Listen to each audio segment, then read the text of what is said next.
Hi, this is Jonathan Marks from the Medical Writing Festival at medicalwritingfestival.com. Another webinar for you, one of 14. This one is all about CME Trends in Europe, and we have a wonderful speaker with us, Eugene Pozniak, who's on the line with me. He's going to be giving his webinar on Tuesday, September 27th, 2011 at 7 a.m. Pacific.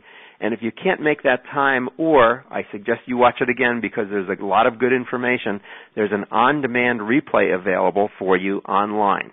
Eugene, how are you today? Great, good, thank you, Jonathan. How are you? Good, I'm doing good. I wanted to ask you two quick questions.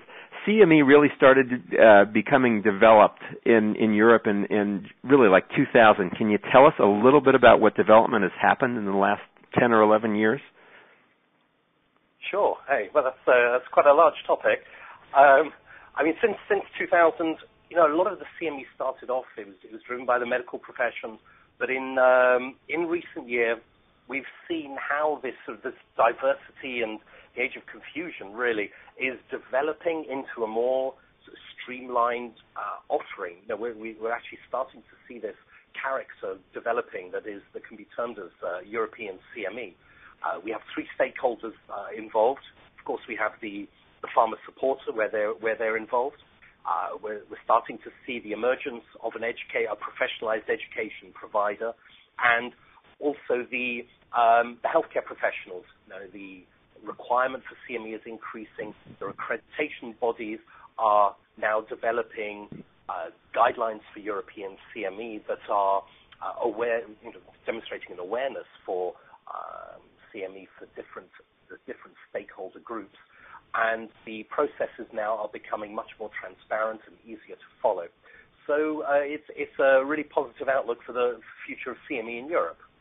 That's great. And, if you're a medical writer and you want to be writing for, European sources, or you want to learn about CME, Eugene has a tremendous amount of information available for us. Eugene, I also wanted to ask you about the journal that you've just created. Can you tell us briefly about the journal that is new on the market? Sure. This is the Journal of European CME.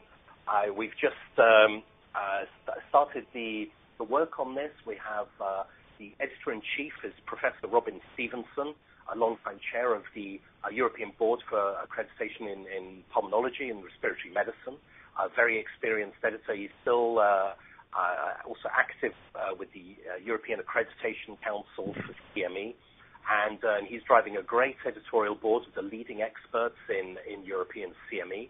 And really we set it up as part of our activities of the European CME Forum in order to give the people involved in CME a dedicated voice.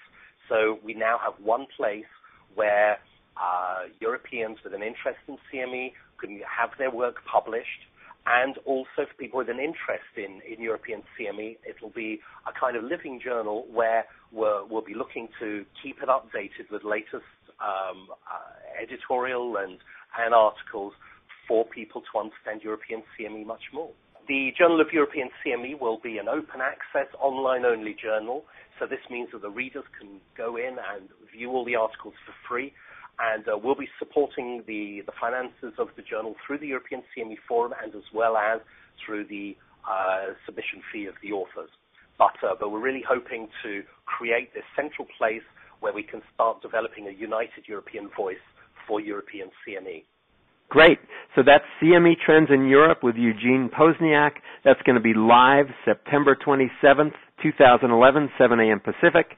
If you can't make that date, or if you want to watch it again because there's so much good information, we have an on-demand replay available.